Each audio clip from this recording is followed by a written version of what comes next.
I'm gonna actually start recording now so I can make sure that's all good. Yep, it looks good. Okay, so Naturals4Change, an organization that totally started as a lot of natural hair planners, movers and shakers, people who have been running their own blogs for quite some time, really wanted to get together and respond, we thought, to what we were seeing was going on in the world in terms of police brutality issues. And, you know, our first campaign was really just saying, social media wise, we are going to shut it down on all of our different channels and really bring attention to several individuals, Rakia Boyd and Tanisha Anderson, and all of those folks who we thought really needed to be lifted up. And from there, we got like over 2,000 people, you know, we believe to be sort of people who are in their various stages of being natural, who actually wanted to connect that part of their identity to some part of social change. And so here we are with this group. And so what this conversation, just to kind of give you a little bit more context, is about really how do we get people from wherever it is that they are to the next level of being agents of change. And we wanted to talk to various people because, you know, we know that people are coming from various different vantage points. Some people, you know, may be going to school boards and local elections.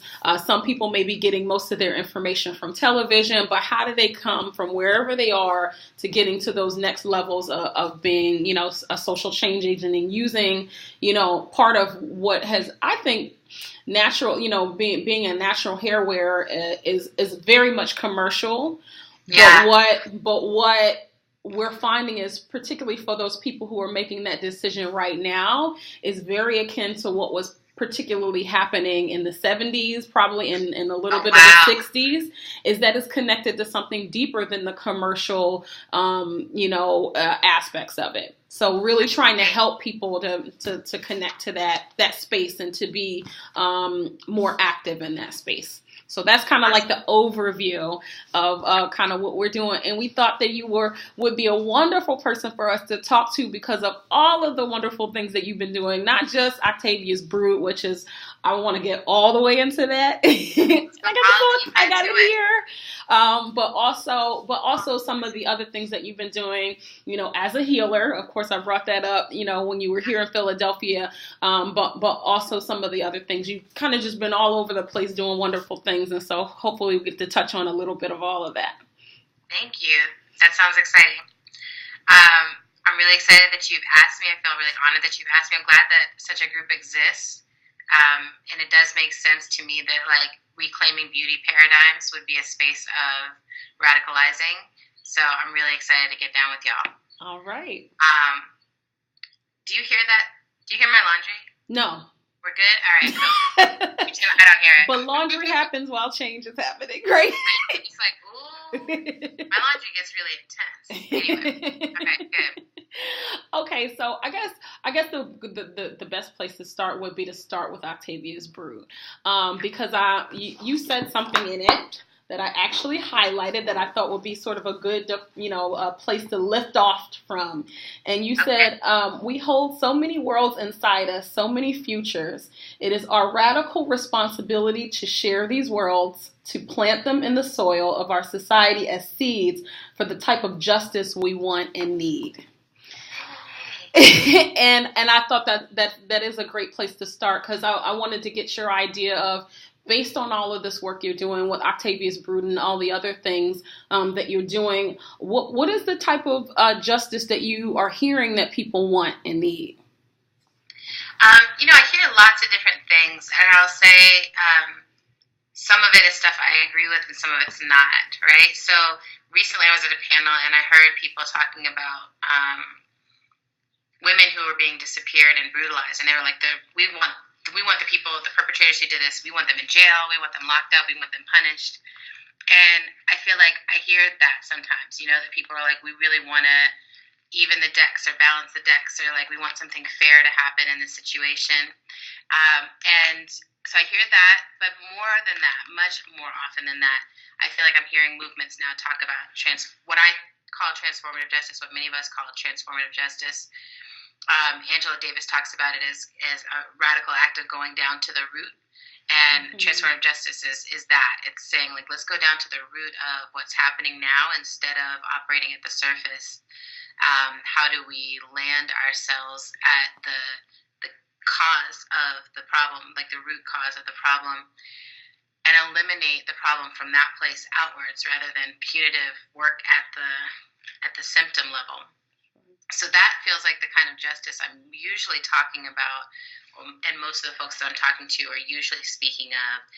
But I think we have to be aware that then when these things happen, when we lose another Black person, when we lose another human being, period, to an unjust act, something else also can awaken us that calls for a different kind of justice. And that's one of the first places where I feel like being really mindful about the future we're trying to create and how every single action we take now is a part of that future becomes really important. That makes sense. So what would you like to see? What is the type of justice, transformative justice being that, but just sort of in an overall picture, in terms of who's involved and who's at the table?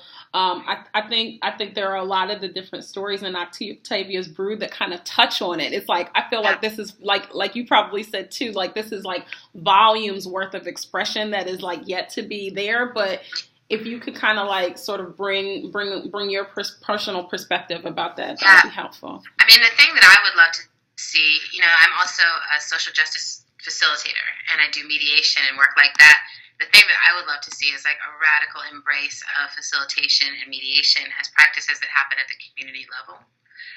I feel like a lot of what contributes to conflict right now is that we don't know how to have honest, direct, face-to-face conversations about conflict in loving ways.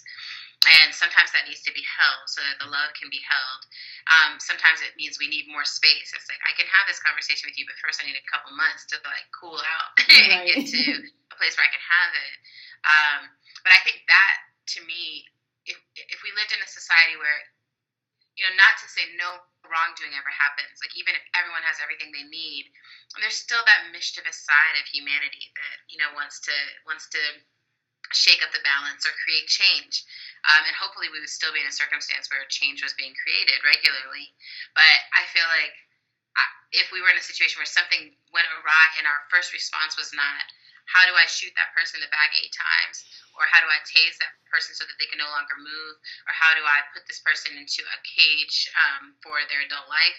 But, that wasn't what we thought of. But instead it was like, how do I understand what caused this person to take that action?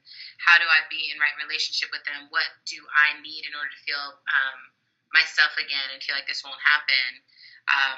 And really, most of the time, especially when it comes to like taking things, taking money, taking food, taking resources, it's like, what does this person need? What is the root of their need, and how can I actually be in right relationship with the need that's there? So that feels like part of my vision. I imagine things happening at a smaller scale, but interconnected. So justice and accountability and all is something that happens with people that you're in relationship with, that you're in community with. So even if you do something outside of your community, it gets brought back to your community, to people who love you and know your larger story, to be able to say, this person does this all the time and we've been working on it, or wow, this never happened before, but maybe this person's mother just passed away, or maybe this person, just experienced some other kind of grief or trauma, which is often at the root of what's going on for folks when they act out against other humans. Is there's some pain, there's some grief, there's some loss, or there's some need. And how do we tune into those places and meet those needs? I also feel like a celebration is an important piece of it. So like, how do we get to a place? And one of the stories, Kalamu Salam's story in the book speaks to this a little bit around having it be something that's held in community, and that there's an element of celebration and ceremony around moving towards accountability and justice. So when you do get to the place where you're like, I hold you accountable for the death of someone that I loved, and here I am able to dance with you and hold you. Right? So it's come full circle. It's like, I understand what happened, right? Really deeply understand it and understand your humanity. That, I mean, that right now, that feels almost unimaginable, you know. But to me, that feels like a really solid part of my vision of the future is, and I try to practice it now, even if someone does like some small wrong against me. Like, okay, what was underneath that?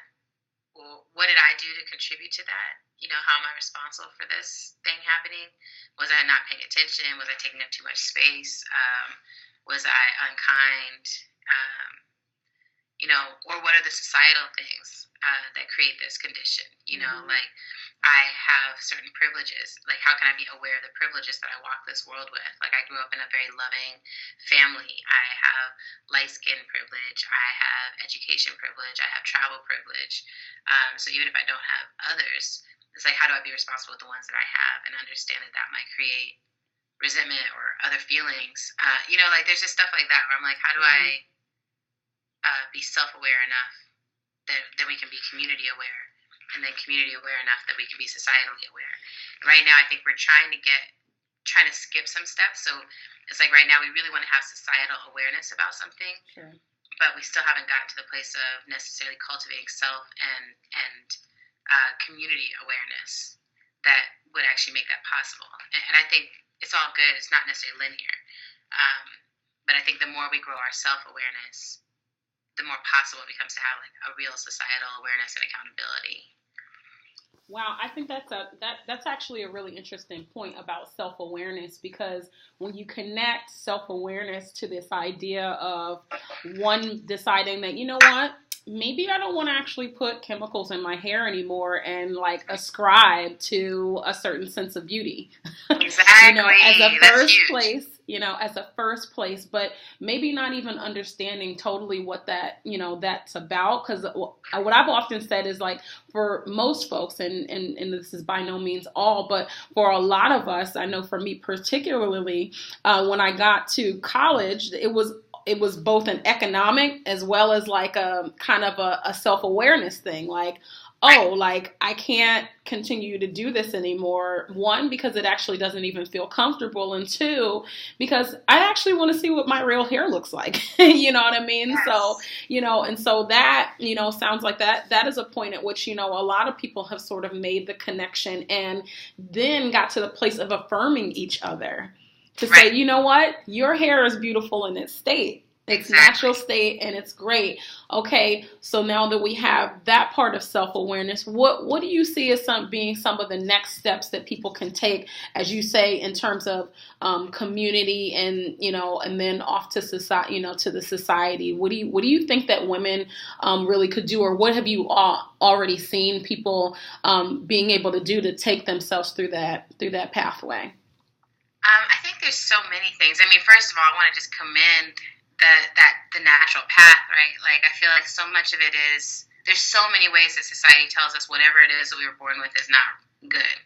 And you go down that path, you get really comfortable, and you even see yourself that way. I've been going through this a little bit with my glasses and non-glasses, and like just trying to be like, oh, like I almost always wear my glasses, and so that's how everyone sees me. And that's what looks normal, but that's not actually my face necessarily. And like, just what would it, like, what does my face look like? And I've been going through that with my weight for a long time, is having this real conversation with like, this is the body that I have. And I've had it my entire adult life, so I've been more and less healthy in this body, but the size has not shifted very much, and I've had to do what I think of as decolonization of my concept of my body and myself. It's like someone else came in, and told me how I should feel about my body being thick, or fat, or big, or whatever, big bone, or like all the different things I've heard over the years. Sure. And I feel like I've had to do work to be like, oh, and also my body is beautiful, and my body is sensual, and my body deserves pleasure, and my body is powerful, and my body is strong.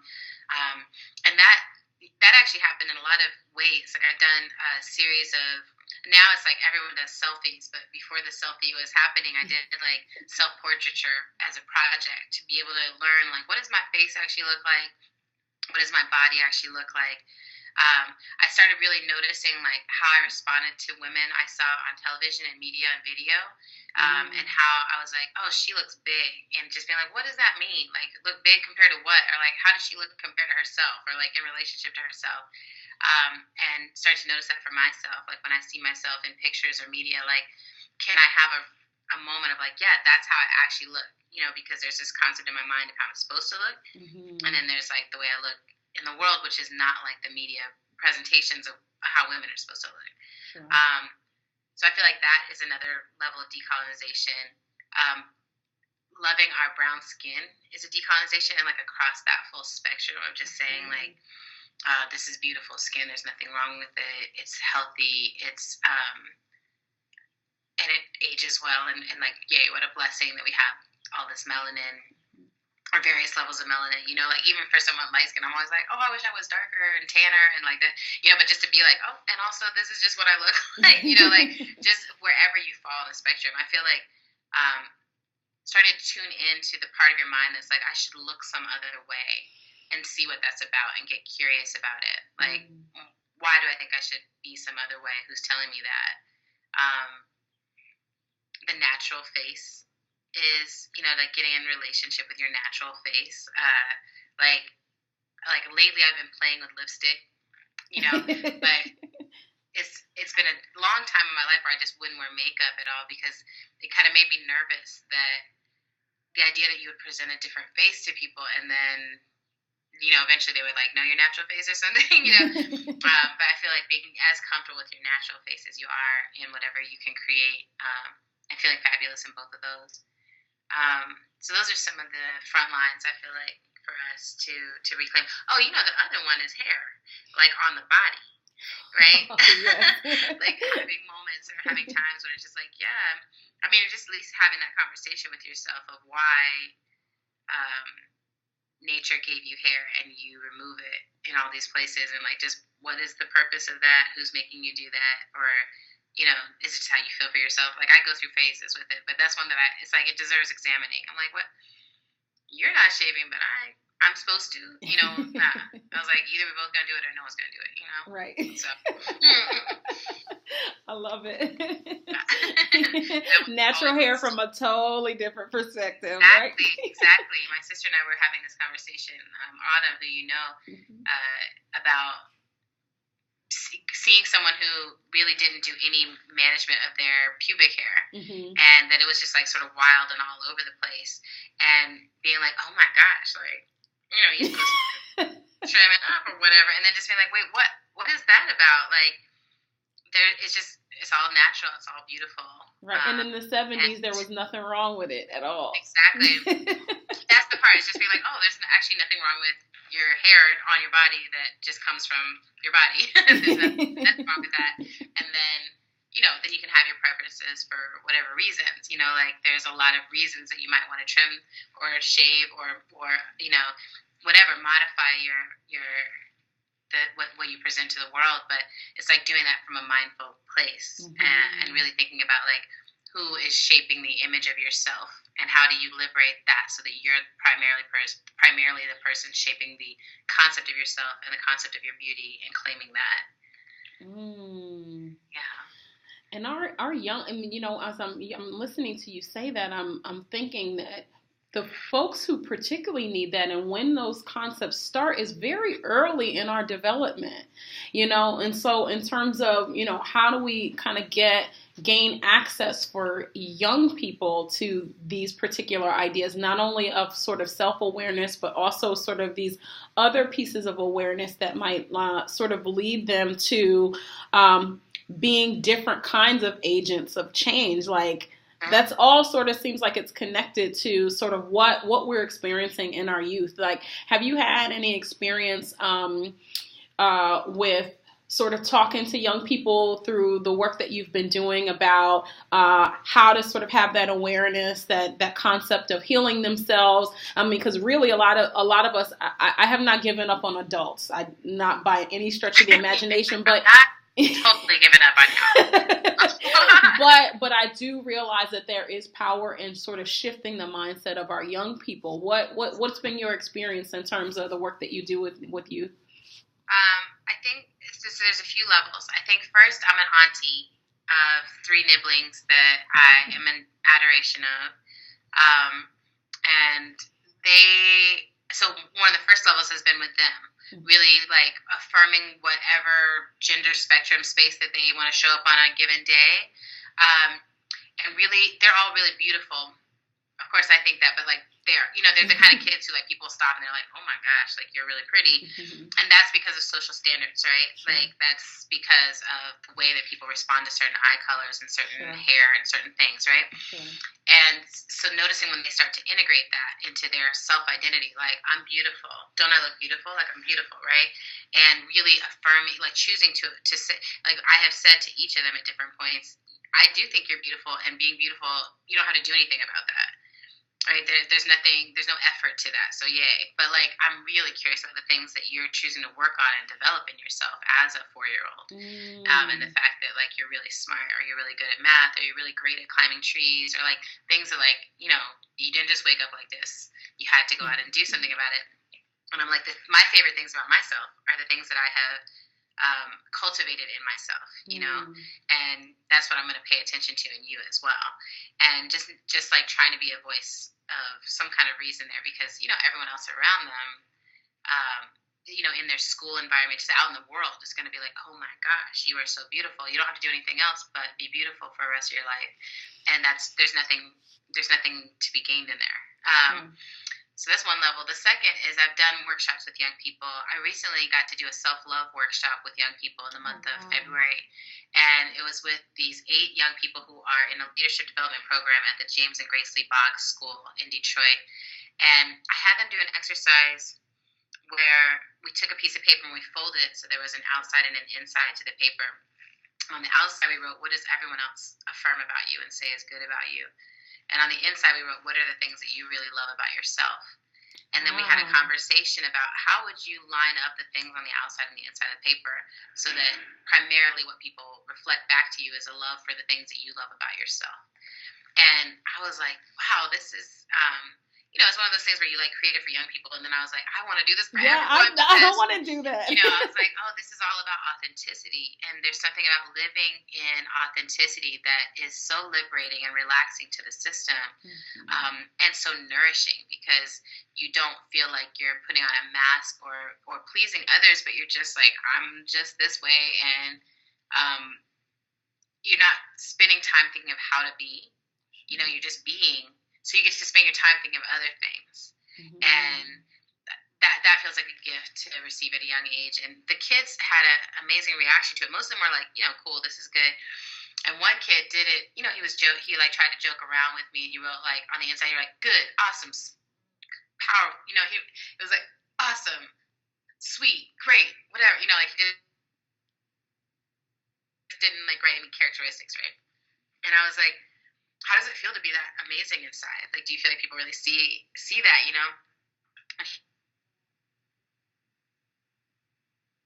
He was like we went back and forth a little because he's smart. He's trying to outsmart me, and he was almost succeeding. I was like, I don't know if I'm going to be able to reach this one, because he wants to make a joke out of everything. But we kept going back and forth, and finally he was like, well, the main thing I actually am is funny. And I was like, well, why are you funny? And he was like, because that way no one can hurt your feelings. And then we got into it, right?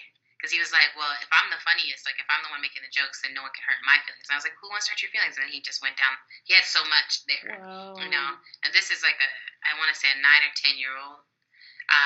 And he, it's like, young people already have so much experience. There's so many people.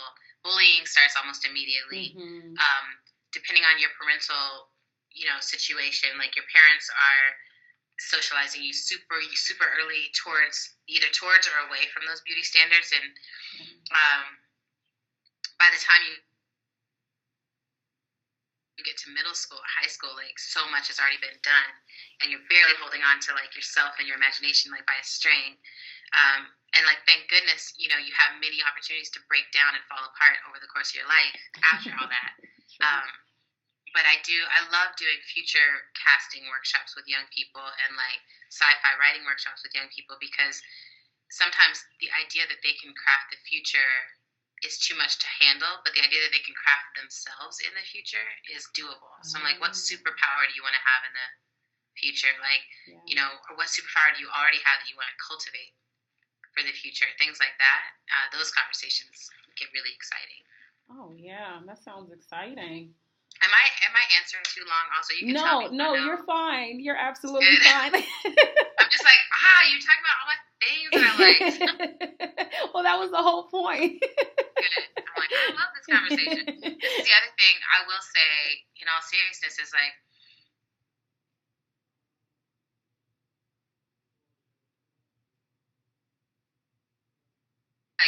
how do you click with adults? And, because I coach adults and I do workshops with people across all ages, get to a life where you're only having conversations you really want to have, right? Yeah. Like, I feel like that's the ultimate thing. And that comes from being really true to who you are. Like, you can't front, because you can't just be like, I just want to succeed in this endeavor or whatever. It's like, but do you care? I mean, do you love that topic? Like, really love it? Because I feel like I've struck the place now where, like, I primarily only have conversations that I like to have.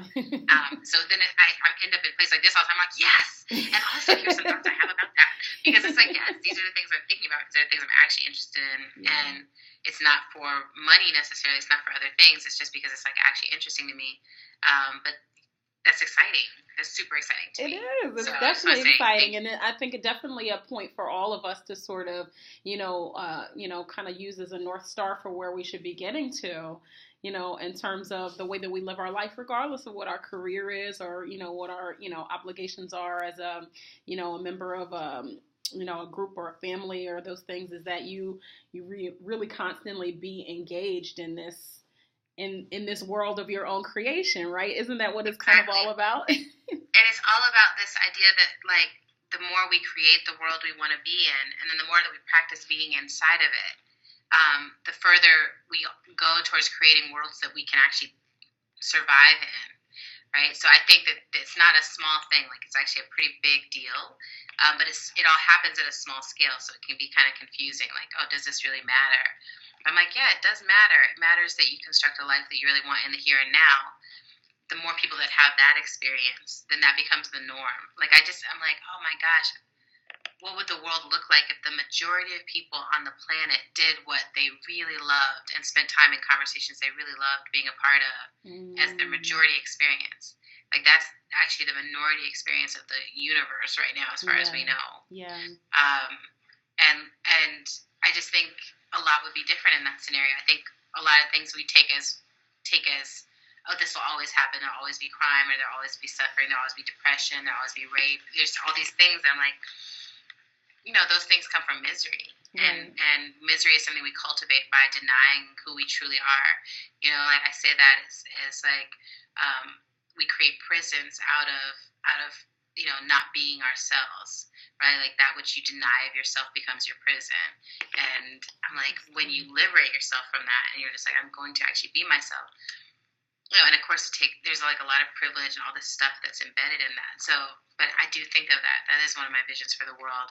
And I have a friend here in Detroit named Sterling.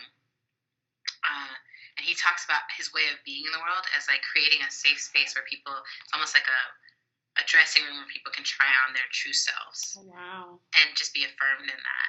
And ever since I heard him say that, I was like, I want to be like that. Like, I want any space that I create to be a space where people feel the liberation to just be themselves, which then feels good, not because of me. It feels good because when you're being yourself, it just feels good. Definitely. And then, you go from there, and you start to be yourself more and more, and put the mask on less and less. And that's then you just don't have to do that work. Yeah. There's plenty of other work to do. So. Absolutely. Yeah. And work, you said something too, the whole idea of, I think when it comes particularly to women of color and this idea of moving past survival, there are so many things that I feel like we constantly sort of have to survive. And there is a point beyond that, right?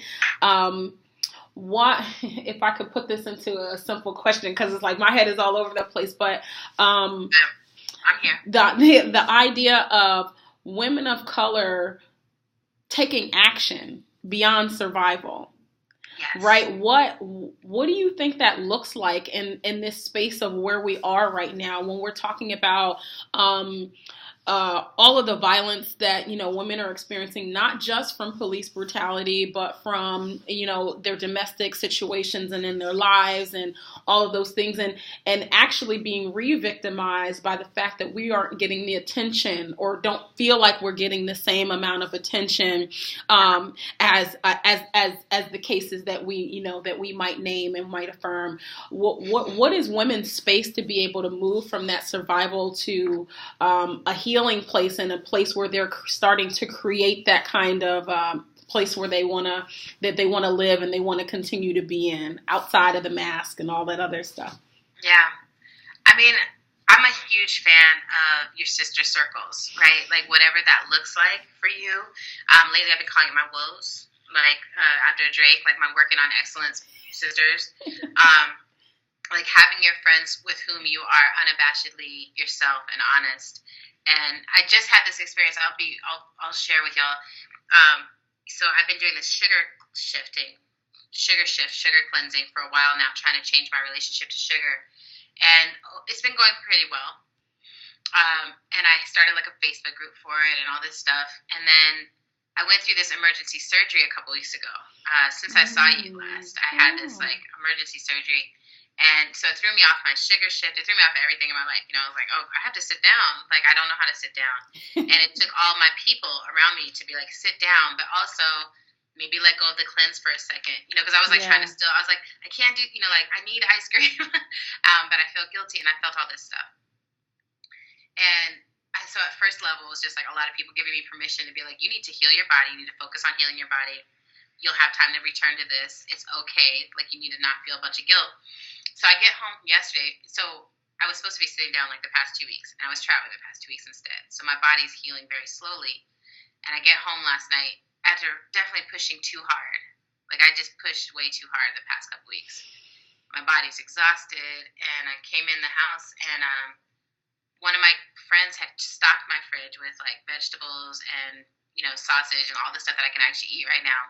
I sat down and had ice cream and pizza, and I was just like, that's what I'm having right now. And even though I haven't been eating that way, right? It was just like habit, dissociation, like had pushed myself beyond what I was capable of. And I got on a chat with my sister today, and I was like, I still have this leftover pizza, and but I'm trying to get back to this other place, and I'm trying to do it. And I was like, I can't throw it away. Maybe I should just like freeze it, so then I only, whatever. She was like, Adrienne, I'm right here with you. Let's go throw it away. Like right now. Now it's time. You've been doing your healing. You're back on track. You're ready to sit down and calm down and heal. Let's go take that piece and put it in the garbage, right? And she like, send me a picture. Now dump something on top of it. Like she like walked me through it, right? And it was just like so. I was like, that's my woes. That's my sister. Yeah. So like, I need a place where I can be that authentic about like, I'm struggling with this, like, because even on the Facebook group, I'll be like, I'm having a hard time, but still trying to put the positive spin on things. I'm like, sometimes it doesn't feel like a positive spin. Sometimes it feels like I'm never gonna stop eating pizza. What the hell, Yeah. And it just helped to have someone who's like, I'll sit there with you. And so everyone has to have those people who are like, I will sit there with you, but then you have to be honest with them. Yeah. Like, that's the part where I'm like, no one's here right now. I could just do this in private, And so you have to be brave enough to be like, I'm doing something that's harmful to myself in private. And I'm going to share that because I want to love myself. I love myself, and I want to love myself more, right? And you just build, to me, it's like you have to go down to that root structure and say, like, what am I hiding? How do I become more vulnerable? How do I become more vulnerable? How do I become more vulnerable? And the people who you can count on to be in that space with you, you ride with them for life, and you grow that circle, right? Because what I find is there's actually so many women who want to be that vulnerable, and know that that vulnerability is the key to their transformation, but it's so scary. It's so scary. So I don't know if that's the answer to the question, but I do feel like there's so much about just personal behavior and activity and transformation that gets stuck. And then we try to go out in the street and talk about, we value these women. Yeah. But it's like, if you don't value yourself, you can't value a stranger that you've never met, whose name you're just learning. You can grieve. Yeah. But I'm like, how do we stop grieving and start valuing the life of our sisters, of ourselves? how do we stop judging? You know, like if we come in contact with the ways in which we're not perfect, I think that really helps knock down the judgment, the respectability politic judgment stuff that happens where we're like, oh, these sisters are okay, but those sisters, those sex workers, or, you know, those video hoes, or that, we come up with all these things where we're like, oh, she's not, you know, that would not be one of my woes. You know, just like letting that judgment go. It's just like, these are all, I mean, we're all powerful women, trans women, like, you know, going through that process of being like, how do I feel in relationship to trans women? Can I honor and respect their existence, like, and the struggle they've been through, having been born in a body that didn't feel like home, and making home of that space, like, oh, I can't imagine that, and can I feel just extension of love towards that? So I think it's all tied in. I'm like, if you can be really vulnerable about your own humanity, I think you can love anyone, and I think from loving anyone, you can take action on anyone's behalf, and positive action, you know, like, before it gets to the point where someone's being shot by the police, were you allowing them in your sacred space and in your sister circle? Like, were you holding space with them, right? How do we get to a place where it's like no one is out there on their own? You know, everyone has people that they can call. Everyone has eyes on the street that look for them. You know, like I feel like I've really gone from ignoring a certain level of folks in the world. You know, like I grew up in New York for like 10 years, so I just got to where I was like, oh, homeless person, like, is not going to be on my radar because I got to get through my day. And I feel like Detroit has slowed me down a little bit. It's not like all the time, but like a lot more often I'm like, oh, hi, Black person who is surviving out here and living and thriving, and like, oh, you're drumming, or oh, you're helping your friend down the street. There are these two brothers who come down here, both in wheelchairs, and one of them is mechanized and the other one's not. And they have it all hooked up, so the mechanized one just like gets them all over the place. And I'm just like, y'all are interesting people. You know, you figure something out. So I don't know if that all helps, but I do think all of that builds towards then being able to act in righteous rage when the time comes. Because you're like, I've got my people, I've got my community, I know what love feels like. Like, I know what it feels like to be seen as myself and beloved. And this is subpar. This is not going to work for me, for my community. We're not going to accept less. And I always tell people about Audre Lorde, the uses of the erotic. She talks about once you really experience pleasure and erotic, like love, but really what she means is that awakening. Once you've been awake and really experience what it feels like to see and be seen in your wholeness, you can't go back to suffering. And I think that that's true. It's like, however small scale it happens, once you get seen, you're like, you're not going to put me back in any kind of little box where I don't get love. Like, I know what that feels like. So I think it's all tied together. Wow. Yeah. It sounds so ancient, and at the same time, it makes complete sense. And it's like, wow. Ancient technology. I just met this brother at the Afrofuturism conference, Makoyo, I think that's his name, Alan Barnes. He's an artist, and he did this ode to Octavia on Vimeo that you can see. But he was saying that he was like, there's ancient technology that has actually made it possible for us to get here. It's relational. It's like the oldest things we know how to do are be in relationship and tell stories to each other and tell our stories, you know. And it's like, how do we cultivate that? How do we cultivate that and remember to do that? And that, like, our stories are valuable too. Absolutely. Well, I think that you already answered that question. I feel like Octavia's Brew, to start and get all the way back around to it, Octavia's Brew definitely for me was to start that. What reading some of the stories about, what disability might look like on another planet, or like on another plane of existence, or what it might look like to, have a different power to be able to, to escape this particular world and go to another of your own creation. Like, I feel like you've already started that. You started people to thinking about that and what that really means. Do you, have you, I know that I've read some things. There's been countless reviews, obviously. So many reviews. Yes. And now you are part of different syllabi that people are going to be reading probably in the fall. If you could, and this is going to be really difficult because I don't even know that I could do it, but I'm going to ask you to do it. Okay. If you could prescribe 3 stories for people to start off with in Octavia's Brood as a jumping off point to get to a different idea of imagining being a change agent? Which ones would you pull up? That's great. By the way, that's a great hard question. I would say two of the stories, Alexis Pauline Gumb's story Evidence and Leah Lakshmi Piepzna Sinha's story Children Who Fly, are both stories that kind of take place in a future where things are better in a particular way. A lot of the stories don't necessarily, like, we avoided like anything that felt too utopian necessarily. Sure. But those two stories I feel like are really good as like, oh, what could it feel like to be in the future if things were different, if we had more capacity to be in relationship with each other, if we had dropped some of our guard and learned to like love each other and be vulnerable and celebrate each other and things like that. So I feel like those two stories feel really important to me as a starting place for folks. And then what about Tara's story? I love Tara's story. Tara's story of Runway Blackout. Especially that's actually a good third one, because I think, like, it's just like that's another one where it's not necessarily it comes out well, but giving people this idea of like, what is beauty? How do we understand beauty? How do we challenge our concepts of beauty?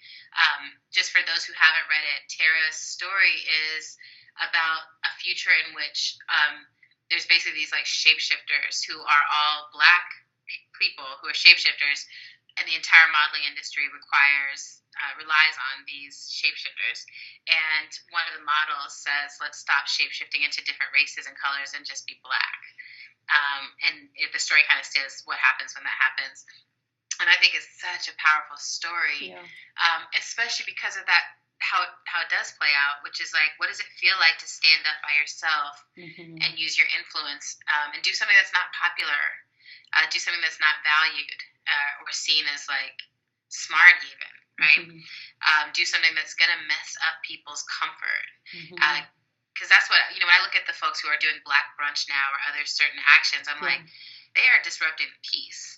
They are disrupting like people's comfort right now. Yeah. And that's challenging. Anytime you really challenge the status quo. And I think that we don't do that enough when it comes to fashion and beauty, where like every year, so I come to the Allied Media Conference, which is in Detroit. This year it's June 18th through the 21st. And, it's a major space for people like loving and celebrating themselves. So some of the challenges to the status quo that I see people do here are like really thick folks with really dimply thighs wearing like short shorts. Really thick folks are folks who have bodies that we don't normally see in lingerie, like rocking lingerie as clothing. Last year, a good friend of mine was basically topless most of the time.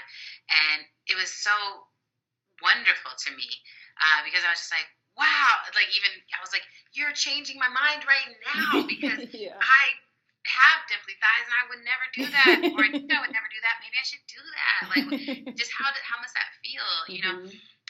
And to be in a place where they feel so safe to be able to do that. There's so much safety, but also I'm like, I also don't want to assume that you feel safe.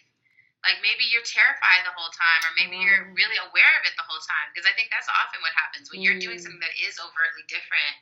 I think there's also this awareness, like I'm doing something, and maybe then eventually it becomes comforting or comfortable, right? But I feel like trying stuff out, the space to try stuff out is so important. So anyway, I think that Tara's story is beautiful in that way, because it says like, what would it be like if you said, I'm not going to change, I'm not going to adapt to something that'll make you more comfortable, I'm going to make you come to me, and see how that goes, and understand that they may or may not go well, like depending on what people's capacity is to accept the change. So those stories, and like there's so many. I mean, like, I'm really biased towards every story in the book. So, because I've read them so many times, and I think they each are so strong. So.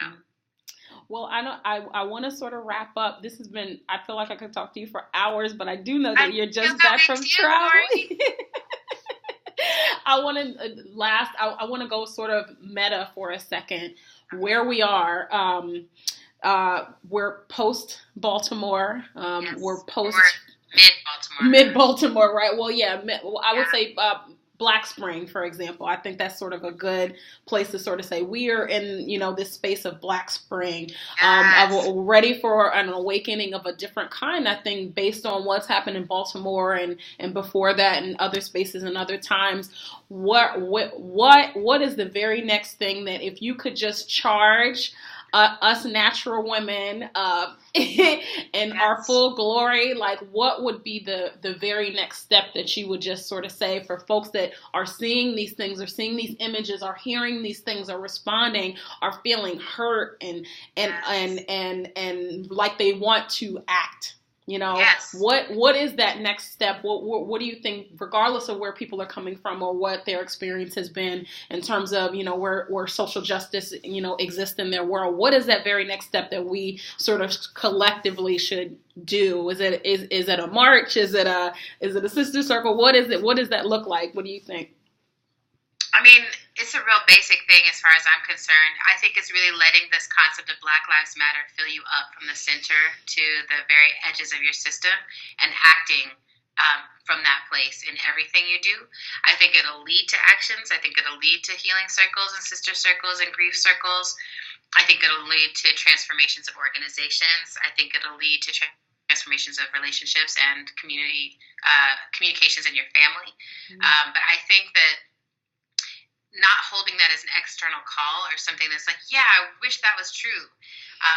But actually doing like a morning meditation every day for 10 minutes where you sat down and you just said Black Lives Matter over and over again, or you just really held it from the center of your system, like 2 inches below the belly button, starting there and imagining it filling you up your length, filling up your width, filling up your depth, putting you in touch with your ancestors, putting you in touch with the future. Letting it become the purpose of your life, like saying like maybe that's what our contribution is for this period of all history, is to assert and embody the Black Lives Matter.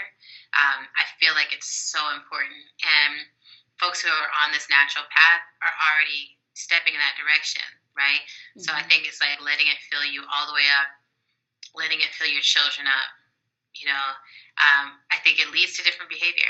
I think it's a radical reshifting concept. It's an Afrofuturist call to me, and I've been talking about that, like Afrofuturism and Black Spring and how it's all connected. Like this is us writing ourselves into the future, writing our diasporic seed path into the future. And I think everyone of all backgrounds needs to let it fill them up. It would be a good thing for all people. So yeah, that's what I think we should do. That was just perfect. You could just... There you go. Drop the mic. Oh, I forgot to bring my mic. Like, when do I have this? I'll drop my smoothie. Don't drop it too hard. I want you to enjoy it. I know, right? All right,